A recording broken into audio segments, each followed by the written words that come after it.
आज हमारे तिरंगे का जो स्वरूप है इसमें कई बार परिवर्तन किए गए हैं। अपने अपने समय में लोगों ने अपने हिसाब से झंडा बनाया था। तो आज हम भारत के सभी झंडे को जानेंगे, किसने बनाया, कब बनाया और क्यों बनाया, वो सब जानेंगे। यानी इस वीडियो में हम भारतीय तिरंगे का पूरा इतिहास जानेंगे। तो बने रहिए हमारे साथ। मैं हूँ हेमंत झा, आप देख रहे हैं पाटलीग्राम। तो चलिए शुरू करते हैं। दोस्तों, जीवन में अच्छा इंसान बनने के लिए हमें अच्छी चीजों को लाइक किया जाता है, इसीलिए आप इस वीडियो को जरूर लाइक कीजिए। और अगर आप हमसे जुड़ना भी चाहते हैं तो बेफिक्र होकर हमारे चैनल को सब्सक्राइब भी कर सकते हैं। सोने की चिड़िया कहे जाने वाले भारत में जब अंग्रेज व्यापार की दृष्टि से आए तो किसे पता था कि वो मुगल राजाओं को धूल चटाकर पूरे देश पर अपना अधिकार जमा लेंगे। ऐसे में जब ब्रिटिश ईस्ट इंडिया कंपनी ने हमारे देश पर कब्जा कर लिया था तो उस समय यह झंडा ब्रिटिश ईस्ट इंडिया कंपनी का हुआ करता था। इसके बाद जब भारत की जनता ने इस झंडे का विरोध किया तो अंग्रेजों ने यह झंडा बनाया जो ऑफिशियली ब्रिटिश सरकार के अधीन भारत का झंडा बना।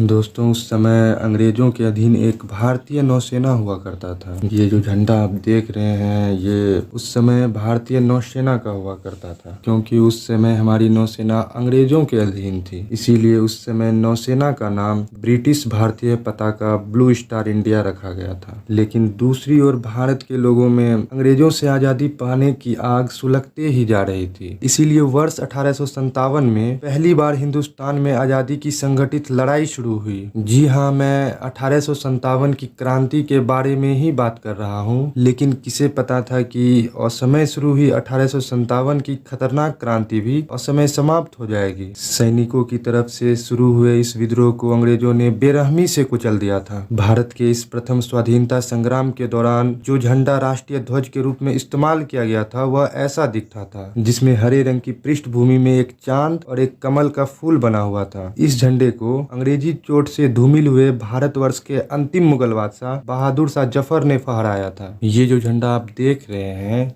यह झंडा झांसी की रानी का है और यह झंडा हमारे वीर कुंवर सिंह जी का है। जी हाँ, ऐसे ऐसे बड़े क्रांतिकारी भी 1857 की क्रांति में भाग लिए थे। ऐसे ऐसे बहुत से झंडे 1857 की क्रांति में अलग अलग राजाओं के हुआ करते थे, जो अब इतिहास के पन्नों पर सिर्फ चित्र बनकर रह गए हैं। इसके बाद 1904 में स्वामी विवेकानंद की शिष्या भगिनी निवेदिता के द्वारा एक ध्वज बनाया गया, जिसे सिस्टर निवेदिता का ध्वज कहा जाता था। इस ध्वज को लाल, पीले और हरे रंग की क्षैतिज पट्टियों से बनाया गया था। ऊपर की ओर हरी पट्टी में 8 कमल थे और नीचे की ओर लाल पट्टी में सूरज तथा चांद बनाए गए थे, जबकि बीच की पीली पट्टी पर वंदे मातरम लिखा हुआ था। इस ध्वज को 7 अगस्त 1906 को कलकत्ता, जिसे कि अब हम कोलकाता कहते हैं, तो कलकत्ता के ग्रीन पार्क के पारसी बागान चौक पर फहराया गया था। दोस्तों, लाइफ में कभी भी टेंशन आए तो याद रखना ममता बनर्जी ने क्या कहा था। हम्बा हम्बा रम्बा रम्बा कम्बा कम्बा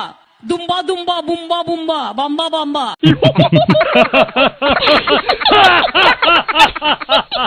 आशा करते हैं आपको बहुत मजा आया होगा। तो आगे बढ़ते हैं। भगिनी निवेदिता के झंडे के बाद साल 1907 में मैडम भिकाजी कामा ने कुछ निर्वासित क्रांतिकारियों के साथ एक ध्वज फहराया। यह ध्वज पुराने फ्लैग जैसे ही था, सिवाय इसके कि इसमें सबसे ऊपर की पट्टी पर केवल एक कमल था और 7 तारे सप्तऋषियों को दर्शाते थे। यह ध्वज बर्लिन में हुए समाजवादी सम्मेलन में भी प्रदर्शित किया गया था, लेकिन यह ध्वज कामयाब नहीं हो पाया। इसके बाद साल 1916 में पिंगली वेंकैया गांधी जी से मिले और उन्हें एक झंडा दिखाते हुए उसे मंजूरी देने के लिए कहा। यह झंडा खादी कपड़ों पर बनी थी, जिसमें 3 रंग की पट्टियां थी। बीच में चरखा बना हुआ था। यह चरखा भारत के आर्थिक उन्नयन का प्रतीक था। इसमें 2 हरा और केसरिया रंग की पट्टियां भी थी। गांधी जी ने इस झंडे को मंजूरी देने से इनकार कर दिया, क्योंकि उनका मानना था ये हरा रंग मुसलमान और केसरिया रंग हिंदू धर्म से संबंधित है। ऐसे में इस झंडे से देश के बाकी धर्मों को प्रतिनिधित्व नहीं मिलता और बाकी धर्मों में लड़ाई भी होती, इसीलिए यह झंडा भी स्थगित हो गया। इसके बाद लोकमान्य बाल गंगाधर तिलक ने होम रूल लीग के साथ 1917 में एक राष्ट्रीय झंडा फहराया था। उस समय भारत को एक डोमिनियन स्टेट बनाने की मांग की जा रही थी। अब डोमिनियन स्टेट का अर्थ होता है ऐसा स्टेट जो अंग्रेजों से अर्ध स्वतंत्र हो, पूर्णतः स्वतंत्र नहीं हो, आधा स्वतंत्र हो। इसीलिए ये जो झंडा था, इस झंडे के ऊपर अंग्रेजों का ध्वज यूनियन जैक बना हुआ था तथा झंडे में 5 लाल और 4 हरे रंग की पट्टियां भी थी। इसमें 7 7 सितारे भी लगे हुए थे और इसके एक कोने पर एक चांद तारा भी बना हुआ था। यह झंडा लोगों में ज्यादा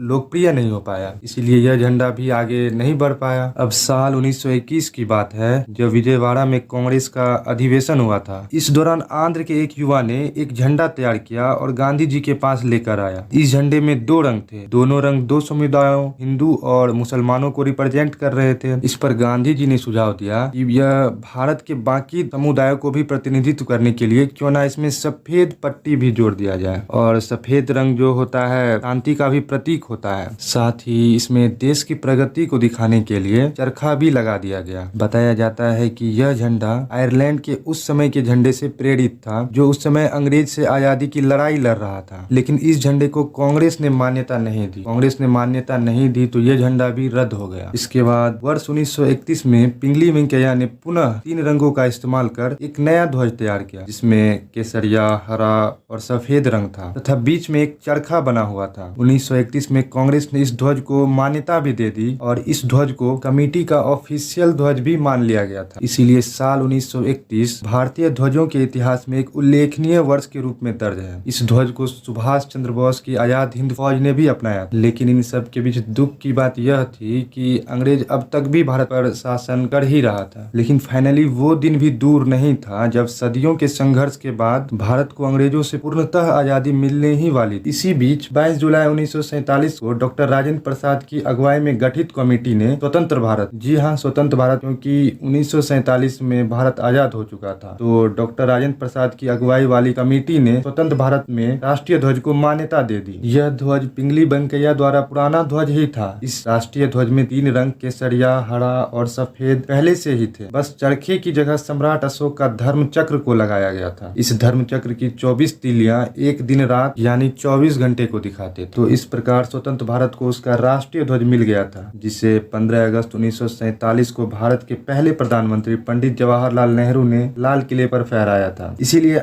आज भी हर साल 15 अगस्त को हमारे प्रधानमंत्री जी लाल किले पर तिरंगा फहराते हैं। तो दोस्तों, आप लोगों को स्वतंत्रता दिवस की हार्दिक शुभकामनाएं। Happy independence day comment box में जरूर लिखें। ठीक है दोस्तों, आज यहीं तक, मिलते हैं नेक्स्ट वीडियो में।